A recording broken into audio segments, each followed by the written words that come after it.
Ese flujo de energía está dado por estas tres patas de área foliar por planta, tiempo de crecimiento y la cantidad de plantas. Mientras más plantas tengamos, con muy buena área foliar y en un determinado tiempo de crecimiento, mejor va a ser nuestro comportamiento dentro de lo que es el proceso ecosistémico del flujo de energía, ¿sí? Debemos tender a la máxima conversión de energía solar en biomasa durante la época de crecimiento. Obviamente que, como hablaba María en un momento, como siempre vamos a tener que tener presente en qué lugar estamos, referido a lo que son la distribución de humedad que tengamos presente en cada lugar. Esto es fundamental, porque tenemos que saber determinar cuál es la época de crecimiento de cada cultivo y en cada sistema productivo, ¿no es cierto? Y deberíamos tender, cuando mejoramos todos los procesos ecosistémicos de ciclo del agua, de ciclo de nutrientes y de flujo de energía, en consecuencia de todo esto, muchas veces vamos a lograr alargar la estación de crecimiento. ¿En qué me refiero con esto? En que logramos que la humedad en el suelo se mantenga por más tiempo, ¿sí? Que no tengamos suelos desnudos y se pierda la eficiencia en el uso del agua. Entonces, muchas veces vamos a ver o vamos a lograr que el crecimiento de las pasturas podemos extenderlo en el tiempo, ¿sí? O vamos a tener una pastura más verde por más tiempo. Si no favorecemos todos los procesos ecosistémicos anteriores, la estación de crecimiento de nuestras pasturas se va a ver reducida por falta de humedad o falta de nutrientes para poder estar vigorosa y saludable, ¿cierto? Y el último proceso ecosistémico, cuando hablamos, disculpen, que habíamos dicho en un momento más antes, de la bomba de carbono. Nos gusta relacionarlo, y esto lo tomé de cuando hice la especialidad con Pablo Borelli, que me pareció muy gráfico explicar todo lo que es la bomba de carbono en el proceso de la producción, ¿no es cierto?, que nosotros tenemos y a donde se involucran todos los procesos ecosistémicos. Como el pasto y el proceso de producción lo ve como una bomba de carbono, donde tenemos una fase de acumulación de biomasa, donde tenemos el crecimiento de la planta, donde acumulación de biomasa aérea y radicular. Tenemos ahí a pleno los procesos ecosistémicos de flujo de energía, de microorganismos, ciclo de nutrientes, y también de ciclo del agua. Cuando se produce la fase de acumulación, después viene una fase de redistribución de estos nutrientes, que es ocasionado por el herbívoro, ¿sí?, a través del pastoreo, y la redistribución de este material que fue descompuesto a través de la cuba de fermentación de que es el rumen, aportando lo que son la orina y la bosta, y hace la redistribución de estos minerales que van a ser incorporados al suelo a través de las comunidades que permiten la descomposición de este mismo material, ¿no? Y después viene la fase de recarga, ¿sí?, que tiene que tener para poder seguir produciendo este pastizal. Y esa fase de recarga va a estar favorecida por los procesos de infiltración de agua y de microorganismos que favorecen la descomposición y favorecen la incorporación de nutrientes a las plantas para que vuelva a crecer. Entonces esto vemos en términos generales, el proceso de la bomba de carbono y acumulación de carbono en suelo, ¿sí? Y por último, y no menos importante, 4 procesos ecosistémicos importantes y fundamentales de la dinámica de las comunidades. Debemos lograr mantener una alta biodiversidad de especies en suelo, vegetación y animales, que esto nos va a dar la posibilidad de mantenernos vivo todo el sistema, ¿no es cierto? O sea, si nosotros tenemos un solo pastizal, ese pastizal que es monofítico va a explorar una sola superficie de suelo, va a estar nutriente en una sola superficie de suelo. Debemos trabajar muy eficientemente para que los nutrientes o el ciclo de nutrientes sea efectivo en eso con una sola especie.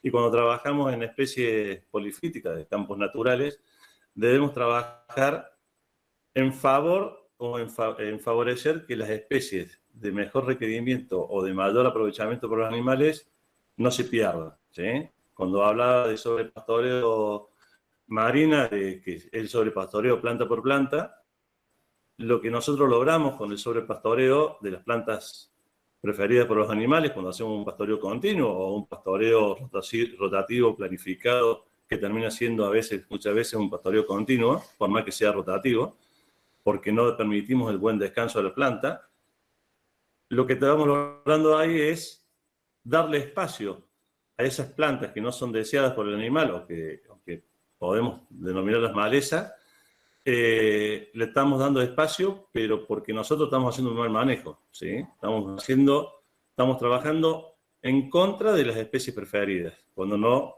tenemos en cuenta el buen descanso de la pastura específica para nuestro comportamiento del pastizal. Entonces hablamos de una especie que ingresará en un ambiente cuando las condiciones sean favorables para su establecimiento. Entonces, si hacemos un sobrepastoreo de especie preferida, le estamos dando especie o la estamos invitando a esas especies que no queremos a que se desarrollen, ¿sí? Esa especie se moverá fuera del ambiente cuando las condiciones se vuelven desfavorables para la reproducción. Y ahora, con la placa que sigue, esto es cómo influye nuestro manejo sobre las especies no deseadas. Si hacemos un descanso parcial, vemos que proliferan las especies que los animales no prefieren. Cuando hacemos sobrepastoreo generalizado, consumen todo, pero obviamente que seguimos trabajando en detrimento de las especies preferidas. En esos dos puntos, tanto en el A como en el B, ahí estamos, en esas situaciones estamos invitando a todas las especies que nosotros no queremos o que no son específicas para nuestra producción a que se desarrollen, ¿sí? Porque le estamos dando todas las condiciones de suelo desnudo y de capacidad de adaptación, porque todas las especies menos deseables son las que más capacidad de adaptación tienen, ¿sí? Para desarrollarse. Y cuando hacemos pastoreo planificado, lo que queremos lograr es lo que vemos en la figura C al último, es tener una alta biodiversidad cuando trabajamos en pastizales naturales y también cuando trabajamos en pasturas implantadas. Nosotros, dentro de lo que es la ganadería regenerativa, promocionamos que no se trabaje con cultivos monofíticos, sino tratar de que sean pasturas, por lo menos que tengamos en convivencia gramíneas con leguminosas para poder tener ese ciclado de nutrientes efectivo, ¿no es cierto? Y dentro de lo que es el manejo holístico, que habló Marina en su momento, donde hablaba de definición del contexto, tenemos distintos procesos de planeación o de planificación dentro del manejo, ¿sí?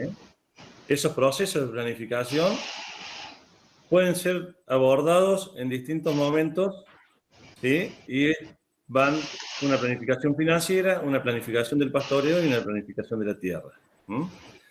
Esas planificaciones nos van a permitir, todas ellas, al momento de realizarlas, teniendo en cuenta el contexto donde vamos a desarrollarlas, mejorarnos nuestras condiciones de trabajo. La planificación del pastoreo va a estar dada por la planificación del pastoreo, lo que hablamos de un plan abierto y un plan cerrado, ¿sí? Que nos va en nuestro lugar de trabajo, estamos en Córdoba, donde tenemos una distribución errática de la humedad, nos permite diferenciar esos dos planes, plan abierto y cerrado. El plan abierto es aquel que lo vamos a planificar en la época de crecimiento de la pastura, que por lo general nosotros estamos hablando de las épocas que empiezan las lluvias hasta la época que las primeras heladas, o sea, obviamente que eso va a ser variable de año a año. Tenemos este año una característica muy particular en relación al año pasado. El año pasado las lluvias empezaron en principio en septiembre y octubre, y este año empezaron recién en noviembre. Entonces la planificación de ese plan abierto va a ser variable año a año. No son cosas fijas, no son estancas. O sea, todo este proceso que nosotros estamos promoviendo tiene vida, o sea, no son recetas y necesitamos hacer planificaciones con tiempo para poder mejorar lo que queremos hacer. Y el plan cerrado de planificación de pastoreo es una administración de la cantidad de alimento que nosotros tenemos para poder hacer un balance de oferta y demanda desde el inicio del invierno hasta el inicio de la primavera o el inicio de las lluvias siguientes. O sea, hacemos un análisis de la salud de los pastizales, de la cantidad de materia seca que tenemos disponible y cómo lo vamos a hacer el consumo con los animales y adecuar la carga a esa disponibilidad de forraje. Pancho, habíamos dicho de hacer un breve corte acá y meternos un poquito más después en los detalles de planificación. Bueno, no sé, a ver si en el chat, bueno, había un planteo inicial de la situación de los incendios en la provincia y si ayudaron las lluvias.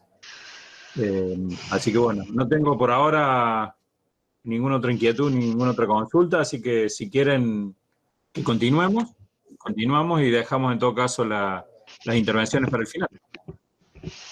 Perfecto. Vamos a más. Vuelvo ahí a compartir pantalla. Entonces. Perfecto.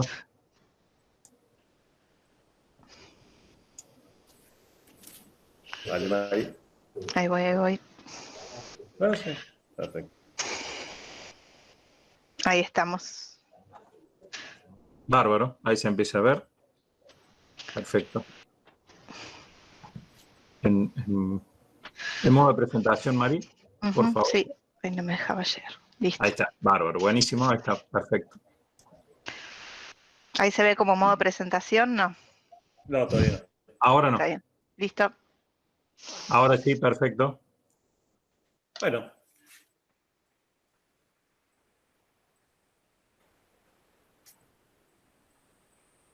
Cuando hablamos del pastoreo planificado debemos tener en cuenta varias cosas, como siempre decimos, no es una sola cosa. Particularmente todo lo que son número y tamaño de potreros, tamaños del rodeo y la composición, la cantidad y calidad de forraje, los objetivos del performance animal, el estado fisiológico y sanitario de los animales, agua de bebida fundamentalmente, posición y calidad, competencia por alimento y agua. Tenemos en cuenta la fauna nativa y las limitaciones de mano de obra. O sea, para poder hacer una planificación del pastoreo, ¿sí? Tenemos que hay muchas variables a tener en cuenta. Y particularmente la agenda personal y familiar del productor para no descartar esa pata que está a nivel de todas iguales, la parte social, ¿sí? No solamente personal y familiar, sino del personal del campo, ¿no es cierto? Esto algo ya hablé hace un ratito, cómo hacíamos para planificar, donde planificamos dos tipos de planes, estación de crecimiento y estación de dormancia o estación de no crecimiento de la pastura, ¿sí? Y siempre hacemos un cálculo de lo que es reserva por sequía, o sea, particularmente estos años y todos los años calculamos esa etapa de no crecimiento desde la primera helada, que no es rígida, sino que obviamente ocurre en todos los años en distintos momentos. Podemos estar más o menos siempre en la época de mayo, pero siempre varía de acuerdo en qué lugar estamos planteando el sistema productivo.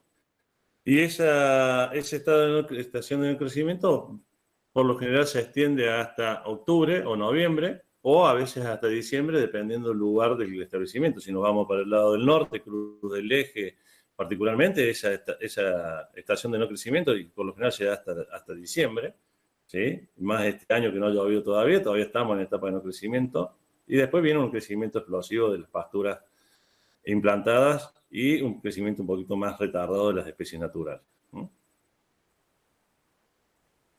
Tenemos ahí, a modo de presentación, acá es para explicarles qué tenemos en cuenta en cada uno de los planes o qué objetivos tenemos en cada uno de los planes en el momento de realizarlo.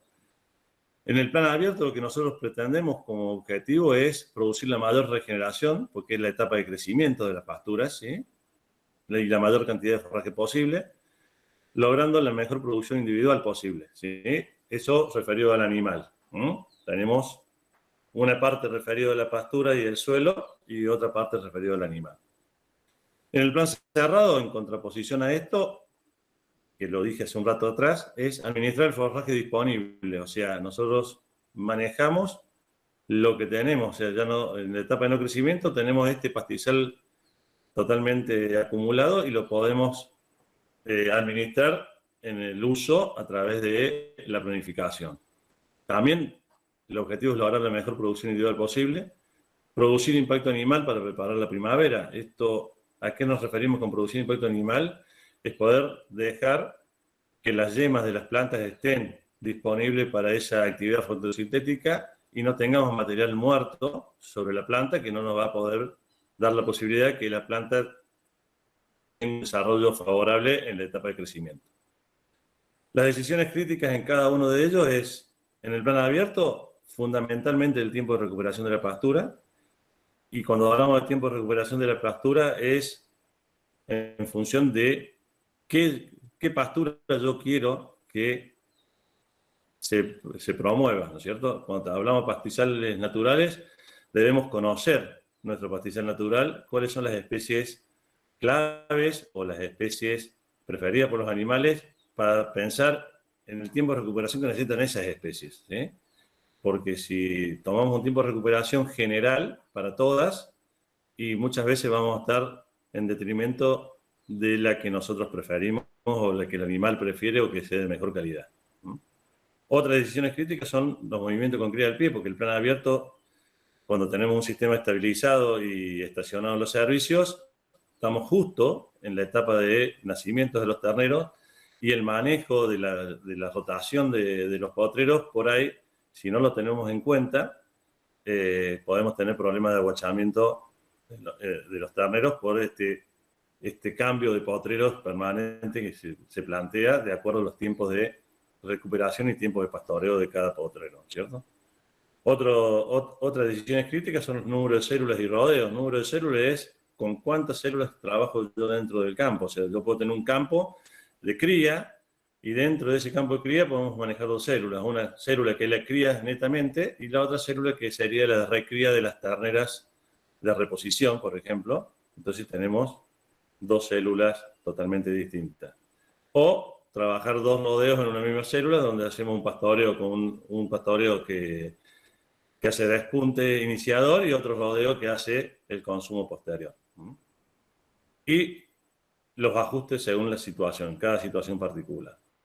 Y en los planes abiertos y en el plan cerrado también lo que tenemos muy en cuenta las decisiones son la evaluación de las condiciones corporales de los animales en momentos oportunos, principalmente por lo menos 3 veces al año, donde tenemos un mes y medio a un mes antes del servicio, un mes y medio antes de las apariciones y un mes antes de entrada al plan cerrado.